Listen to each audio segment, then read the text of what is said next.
養貓嘅人好多時都誤會晒，覺得貓嘅陪伴一定係嗰種無條件嘅愛，但現實係佢好可能只係喺度默默咁忍緊你。大家都話貓嘅情緒好難捉摸，但你有冇諗過，其實係因為你同佢嘅互動搞到佢頂唔順？要知道，貓追求嘅係極致嘅安靜啊，懶得就懶，可以吃就絕對唔會俾力啊。甚至可以話，貓都幾似男人一樣咁怕煩啊。對佢哋嚟講，好多時你主動熱情得滯，唔止係煩啊，直頭係佢哋壓力爆煲嘅來源。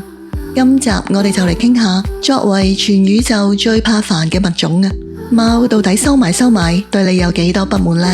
而你又係咪唔覺意之間做咗佢眼中嗰個怪獸主人啊？記住要睇到最後。我哋呢個頻道主要係探討生活同寵物嘅有趣話題，有你哋嘅支持，我哋至可以持續向前。社交邊界，其實貓覺得你超級煩啊！有時我哋真係好主觀啊，總係覺得貓嘅愛係理所當然，但就忽略咗最重要嘅識唔識收，同埋俾返啲空間佢哋。貓天生就係好需要 me time 嘅動物，冇咗空間，佢哋就完全冇安全感啊！除咗亂咁抱佢、摸肚腩呢啲禁忌之外，真正令到貓覺得你煩嘅，可能係你每日都仲做緊，但自己完全唔為意嘅日常小事啊！有唔少主人好鍾意訓練隻貓識握手、撳鐘仔，覺得咁樣互動好得意啊，好有滿足感。但對貓嚟講，簡直就喺度嘥佢時間啊！你有冇仔細睇過嗰啲訓練成功嘅貓啊？佢哋嘅表情好明顯咯，俾隻手嚟嘅速度好似越嚟越快，但眼神係超級空洞啊！嗰個表情完全唔係喺度講，哇，我學識咗啦！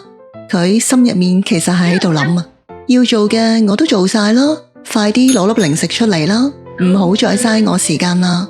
佢只係想用最快速度完成呢件事，然後盡快走開啊！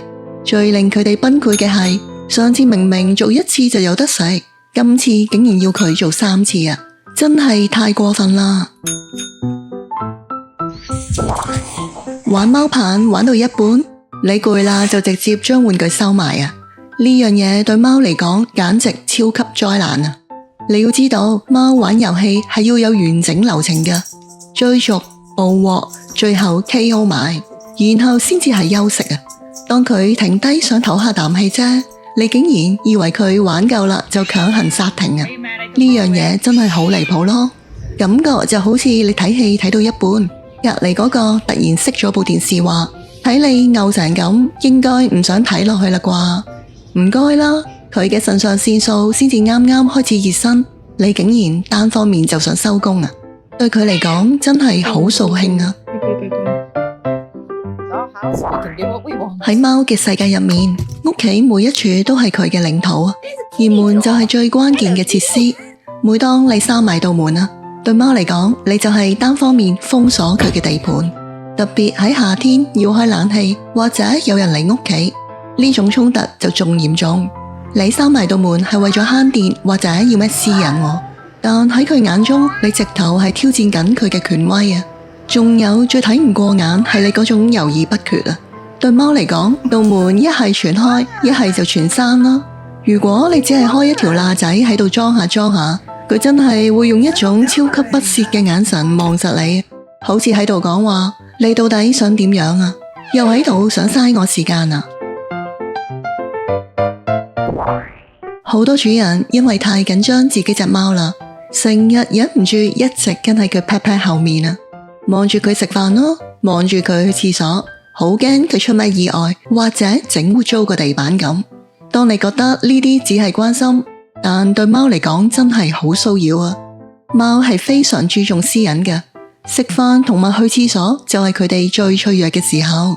當你一直喺側邊監視住，連原本有嘅安全感都瞬間消失埋。你有冇見過你隻貓突然停低，又擰轉個頭係咁望實你啊？嗰個眼神其實只係得一個意思啫。你呢個人乜真係冇其他嘢可以做嘅咩？感官超載，你眼中的溫馨是他的災難。好多時我哋都會好有自信啊，以為屋企一定係最舒服、最溫馨啊。但對你隻貓嚟講，屋企可能係一個隨時要提防感官被騷擾嘅戰場啊。貓嘅感官始終比我哋靈敏得多。你以為係喺度享受生活啊，但喺佢眼中，成個環境可能充斥住令到佢煩到爆嘅怪味同噪音啊。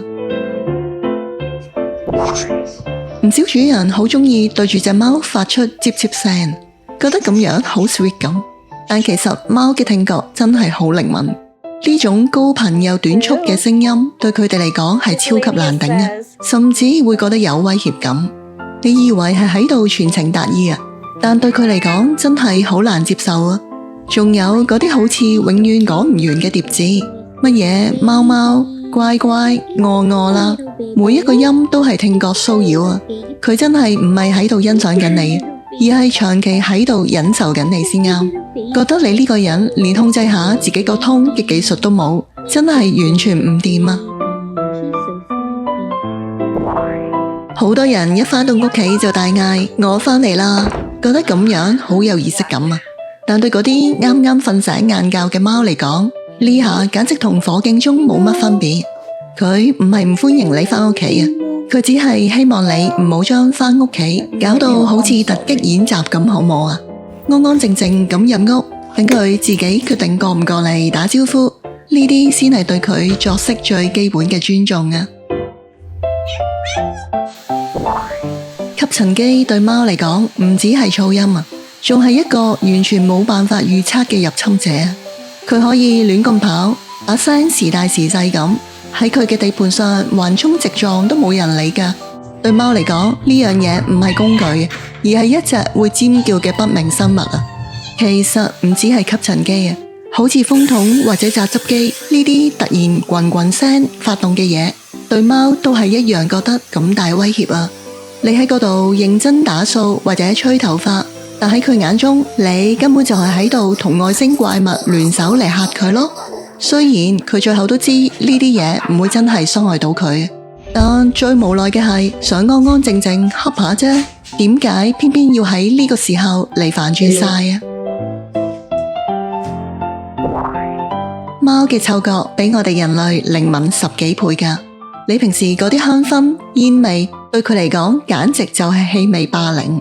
最常見嘅情況就係當你同佢沖完涼之後，貓會即刻瘋狂咁舔勻全身。點解？其實佢唔係嫌你洗得唔乾淨，只係想你快啲還返陣味俾我。你要明白，體味就等於貓嘅 Face ID，就好似身份證一樣咁重要。無論你係有心定冇意啊，只要屋企有其他味冚住咗佢原本嗰陣味，佢就會好容易搞到自我混亂啦。當你見到佢瘋狂咁舔毛，就係想將失去咗嗰份嘅安全感舔返嚟啊！你有冇發現，當你為咗要影佢相，動作變到好謹慎啊，望實佢，甚至忍住唔呼吸咁啊？你成個狀態對貓嚟講啊，其實同捕食者鎖定獵物完全一模一樣啊！睇住你又嚟啦，真係好煩啊！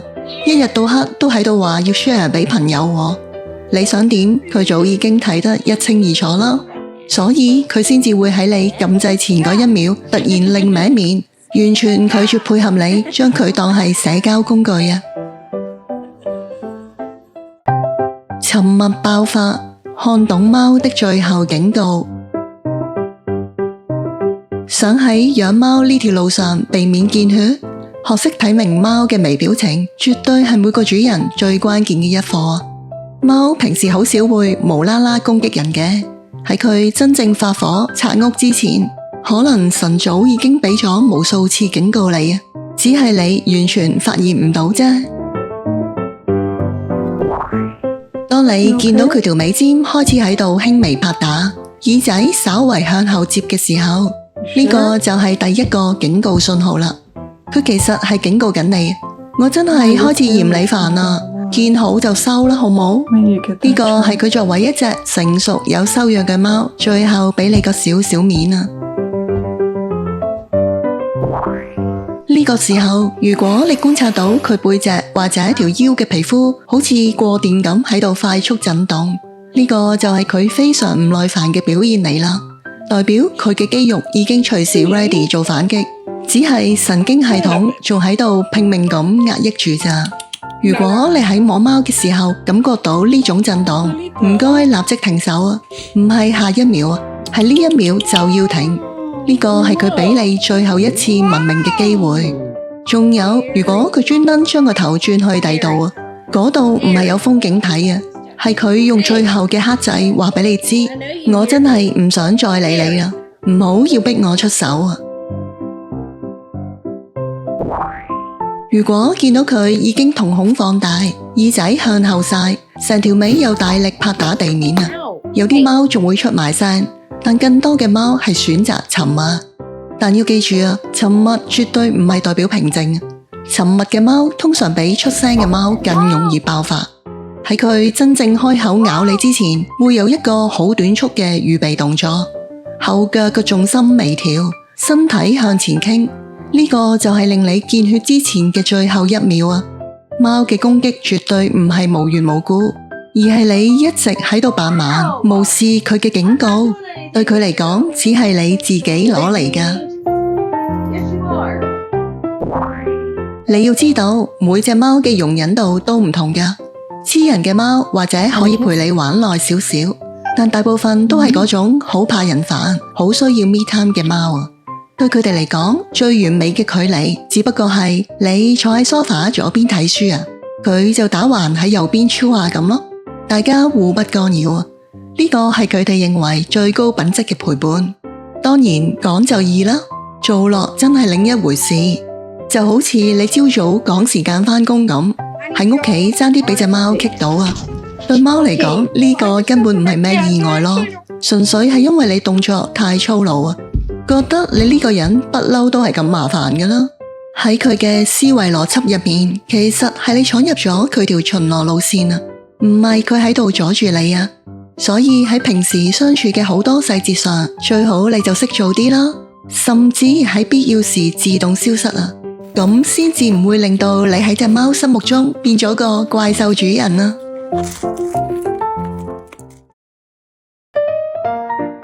睇到呢度，如果你屋企都有一隻少少事都嫌你煩嘅貓啊，真係唔使太上心，呢件事完全唔關有幾愛事啊，佢只係用緊貓嘅方式做返自己啫。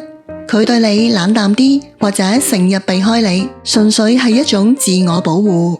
其實佢日常要嘅嘢真係好簡單啊，就係要一份安靜去 keep 住自己身心靈健康啊。或者可以放膽想象下，貓根本就係好似一個外表高冷啊、自尊心強，而且最怕煩嘅大男人咁咯。既然佢都慣咗用沉默同逃避嚟面對壓力，咁不如我哋就成全佢啦，嘗試俾佢一份零壓力嘅快樂啊，好體貼咁陪住佢過每一日。呢啲咪就係真愛咯。歡迎分享交流你嘅諗法同經歷，記得訂閱我哋嘅頻道，按讚同分享。多謝你睇到最後。